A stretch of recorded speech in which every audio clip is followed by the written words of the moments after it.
Hey guys, it's Paul here from Bon Air, Georgia. I wanted to do a quick video and talk about my recteq experience. I do have the flagship 1100 right behind me. It's running with some T-bone steaks and chicken breasts for dinner tonight, so the whole family's looking forward to that. I would say I'm relatively new to pellet smoking. Just purchased this about 6 months ago, and it was my first pellet smoker.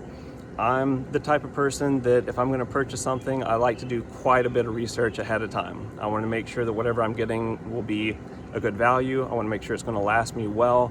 And all of my online research ultimately led me to recteq. So I purchased the flagship 1100 and I have used it, I would say on average every weekend, at least once a week since I bought it. And I've been really happy with it. No issues, at least none that were the fault of recteq. And what I mean by that is when the system arrived after I purchased it, it was clear that the freight company had had a little extra fun with it. Nothing major, but there was some cosmetic damage. I contacted recteq and they, I would say, went above and beyond to make sure that things were right for me. So I was really happy with that interaction. And then again, just a couple of weeks ago actually, I left the lid open after a cook so that it would cool down more quickly, and it was a breezy day. I think the extra breeze provided enough oxygen to keep the pellet smoldering, and I ultimately had a back burn, and the extra heat in that auger tube caused the fan blade to melt. So I contacted recteq once again. They did remind me that their manual states to shut down the machine with the lid closed. Lesson learned there.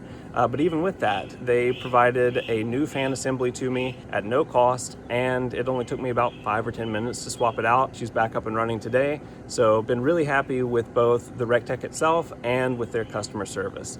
So if I were to provide any feedback, I would say, or maybe a feature request for recteq while I have your attention, I would say that I would really like the ability to monitor temperatures while the machine is off. What I mean by that is that right now from the probes, and more specifically the ambient temperature, you can only monitor those from the app when the machine is actively turned on and running, actively generating heat.